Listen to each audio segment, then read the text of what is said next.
Hello, and welcome to the first of many videos.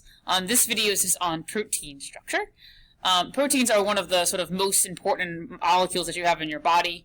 If we see here, this is one of the very important proteins, hemoglobin, and the job of hemoglobin is to carry blood to your body tissues. And here is, well, here's a steak, and there's lots of protein in steak, or meats are our main source of protein.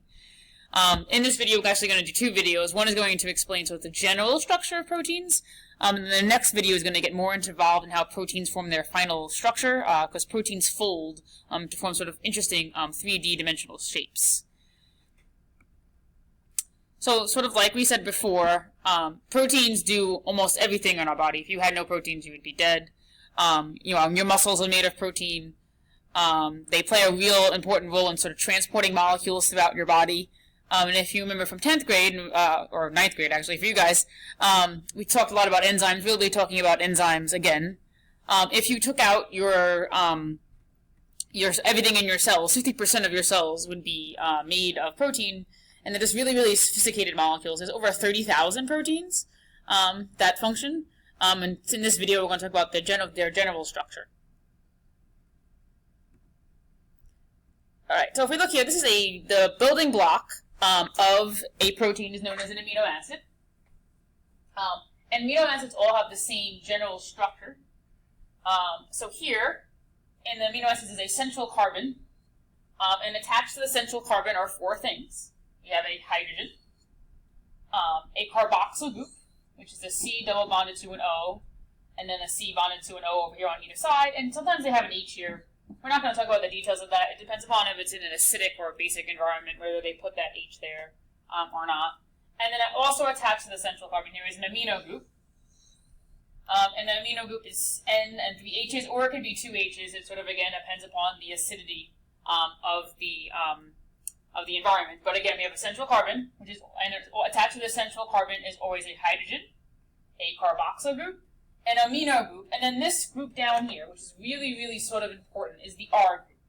And that R group varies. There are 20 different amino acids, which all have this part of the molecule, this part of the structure of the molecule in common. What varies in the amino acids is the R group down here. So of these side chains, there are 4 groups. There's 20 different side chains total, but they're organized into 4 groups. We have nonpolar amino acids. These ones contain lots of carbon and hydrogen, because a carbon-hydrogen bond is very nonpolar. They have similar electronegativities.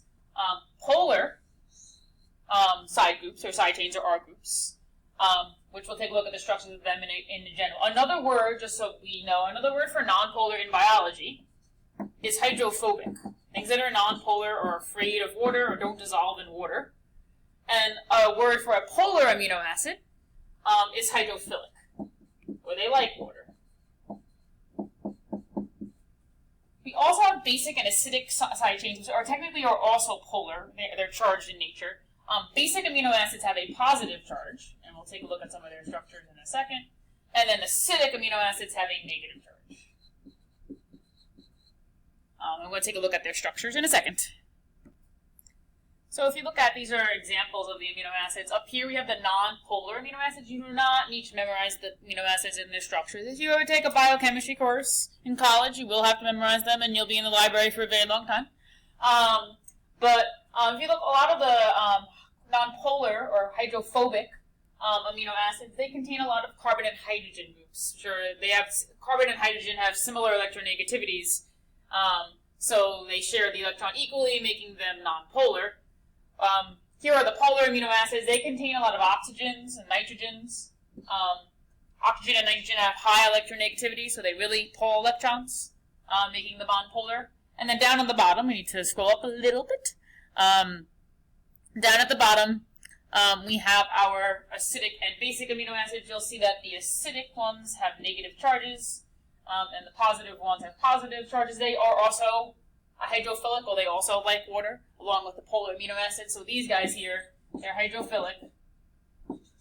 They like water. They like to be in the presence of water. And then nonpolar ones up here are hydrophobic. Notice, though, the only thing that differs between all of these, and we have the central carbon, the hydrogen, the carboxyl group, and the amino group, the only thing that matters, or differs, in these amino acids are the R groups down at the bottom. They can also be put at the top. That doesn't actually matter. To join amino acids together to make a protein, you're going to take at least two. There's no dipeptides in nature. There's all polypeptides. Most proteins have thousands of amino acids. And they must be joined by dehydration synthesis. We're going to see what this looks like in a second. This is when you remove water to form a bond. And the bond between the two amino acids is called a peptide bond. We're going to take a closer look at that in a second. If you join two amino acids together, it's called a dipeptide. They don't exist naturally. There's no dipeptides in that function. And then when you draw two or more amino acids together, it's called a polypeptide. Usually proteins that have amino acids bonded together are several thousand amino acids long. So here, we're forming a dipeptide. We're joining one amino acid here with another here. They're both glycines, so they both have, this is the R group down here. The R group is just an H. And we're going to join them together. To join them together, we're going to take the OH from one amino acid, usually the carboxyl group, and the H from the amino group of the other. And if we look at that, we have two H's and an O. If we're taking that, we're actually removing water. And then what happens is that because we remove sort of bonds here, a bond forms between the C and the N. Okay, and that bond is called the peptide bond. And you can see down here the bond is complete, the molecule is complete. This fat bond here is called the peptide bond. Notice that the peptide bond is always between the C and the N here, the C that's attached to the oxygen on one amino acid, to the N that's attached to the hydrogen on the other amino acid. And then this is a peptide bond by removing water. If you see in this picture, we have 4 amino acids. Each have their own R group. They're not sure just representing the R group with an R in this case, not drawing it out. And in each case, we're attaching the carboxyl group of one amino acid to the amino group of another amino acid. So here's the carboxyl group, here's the amino group. And we're going to take an OH from one side, an H from another side, and that's water. And then to do the same thing here, remove water. And the same thing here, and remove water. Notice, however, though, that we are attaching 4 amino acids together. And to attach 4 amino acids together, we needed to remove only 3 waters.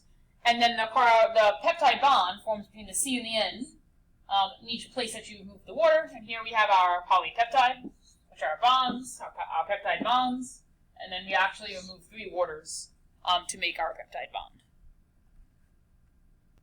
One thing just to note here is that if you wanted to break this, breaking this polypeptide would be called hydrolysis, which I'm sure you took a look at in the videos over the summer. And to break this bond, you would instead of removing water, you would add water to the bond. And then the OH would reconnect here, and an H would go back up here from the water, and then that would break this bond, and that bond would be destroyed. That is hydrolysis of a polypeptide. And that would happen for each of the bonds until you're left with only amino acids. That is sort of it for the general protein structure, how proteins are generally formed. Lots of amino acids joined by peptide bonds. We're now in the next video going to discuss how proteins form their final structure. Proteins don't stay in linear form. They fold to form sort of 3D dimensional shapes. In the next video, we are going to discuss sort of how proteins do that and what are sort of the rules that govern the shapes of protein folding. So wait for the next video.